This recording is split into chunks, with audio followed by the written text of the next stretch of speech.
धर्मदाय आयुक्त सार्वजनिक न्यास नोंदणी कार्यालय बुलढाणा येथे मेहुणा राजा दोन्ही प्रकरणे आनंद यांच्याकडून अलग अलग समित्यांचे आनंद व मेहुणा राजा वकिलांना असताना दीड लाख रुपये चार्ज दोन्ही चार लोक घेतले। हा पक्षपात पूर्ण निर्णय झाल्यास गावकरी करणार नोंदणी रद्दची अपील व आंदोलन। समोपचाराने निपटत नसल्यास तहसीलदार अध्यक्ष दोन्ही गावचे वेळेनुसार चे सरपंच व चारित्र्य संपन्न भक्त कार्यकारी मंडळाची मागणी।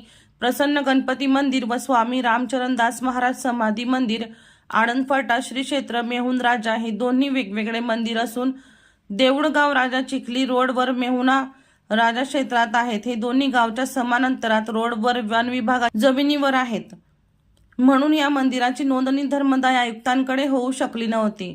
80 वर्षे ब्रह्मचारी राहून निस्वार्थपणे सेवा करणारे योगी स्वामी रामचरणदास महाराज यांनी वन जमिनीवर मंदिर कामास अडथळा आणणाऱ्या अधिकाऱ्यांना चमत्कार घडवले तरी सुद्धा धर्मदायकडे नोंदणी होऊ शकली नव्हती।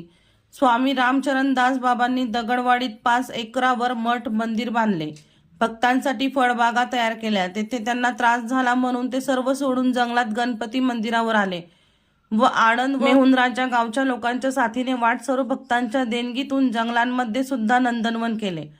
त्यांनी मूळगाव कर्नाटकमधून पैसा आणला नाहीत। नंतर मृत्यू समय भावाच्या मुलांना नातवांना वारसपत्र करून देतील का व ते वारस येथे येतील का तर नाही। बाबांच्या मृत्यूनंतर भक्तांनी रामचरणदास बाबांचे समाधी मंदिरही वन जमिनीवर बांधले तरी सुद्धा धर्मदायाकडे नोंदणी होऊ शकली नाही। त्यानंतर रामचरणदास बाबांचे भक्त नबाजी डोके महाराजांची समाधी मंदिराच्या उद्देशाने तेथेच वन जमिनीवर बांधली तरी सुद्धा धर्मदायाकडे नोंदणी झाली नाही। भावनेच्या भरात लोक या वन जमिनीवर एकत्र यायचे, निस्वार्थपणे उपक्रम करायचे व शासनाचे अधिकारी सुद्धा कायद्यात बसत नसताना सुद्धा तेथे नमायचे, कारण सद्गुरू रामचरणदास महाराजांनी जंगलात रोडवर पाण्याच्या राजनातील पाणीपोईपासून सेवाकार्य सुरू केले होते व झाडाझुडपात लपलेल्या गणपतीचा जीर्णोद्धार करून जंगलात झाडे लावून भक्तांसाठी फळबागा लावून नंदनवन केले होते, तरी सुद्धा धर्मदायाकडे नोंदणी होऊ शकली नव्हती। अनेक वेळा 3-4 समित्यांनी अर्ज केले होते, ते नामंजूर झाले कारण ते वारस हक्काने अर्ज करत होते। वन जमीन असल्या कारणाने तेथे कोणताही वारस हक्क लागू होत नाही, म्हणून नोंदणी होत नव्हती। 2016 मध्ये जिल्हाधिकारी साहेबांनी व जमिनीवरील जिल्हाभरातील अतिक्रमणे काढताना काही जुने मंदिर कायम ठेवण्याचा निर्णय घेतल्यामुळे चॅरिटी कमिशनरकडे नोंदणीसाठी समित्यांना बळ मिळाले आहे। म्हणून सार्वजनिक उपयोग हेतू तरुण लोकांनी चारित्र्य संपन्न राहून तेथे कार्य करण्याची गरज आहे। वयाच्या 65 वर्षावरील लोकांनी आपल्या मुलांना समोर करून कार्य करण्यास सुचवावे, असे असल्यास कार्य सुरळीत चालू शकते। सद्गुरू रामचरणदास महाराज मंदिराची अलग समिती बनवून अनेक गावचे माळकरी सद्गुरू भक्त त्या समितीत घेतल्यास काही हरकत नाही। मंदिरावर कार्य करण्यासाठी येणारा प्रत्येक तरुण निस्वार्थपणे सेवा करणारा व निर्व्यसनी असावा, शुद्ध शाकाहारी असावा, चारित्र्य संपन्न असावा। परंतु आताचे चित्र बदललेले आहे।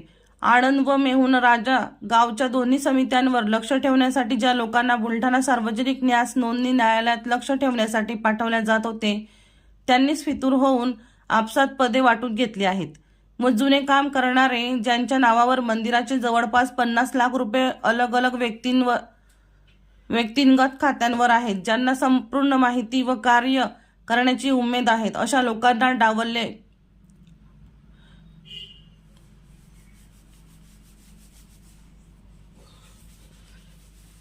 दोन्ही गावचे 10-10 सदस्य घेण्याचे ठरले असताना तिसऱ्या गावची नातेवाईक लोकांनी संस्थांमध्ये सामील केल्यामुळे मंदिरावर वाद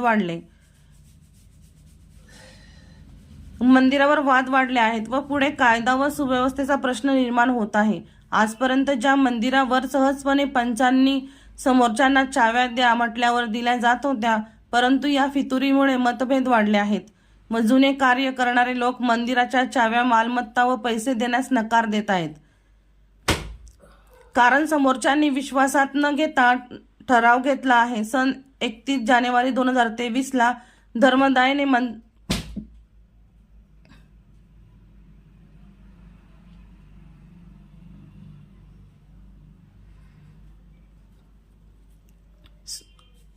31 जानेवारी 2023ला धर्मदायने प्रमाणपत्र जारी केलं होतं व 90 दिवसांमध्ये सर्व पदाधिकाऱ्यांना स्कीम राबवण्यास सांगितले होते, परंतु शक्य झाले नाही. म्हणून लोकशाहीचा विजय होतोय का? वन जमिनीवर वारस हक्क दाखवून वंशपरंपरागत मंदिराचे मालक बनतील याकडे सर्वांचे लक्ष लागलेले आहेत.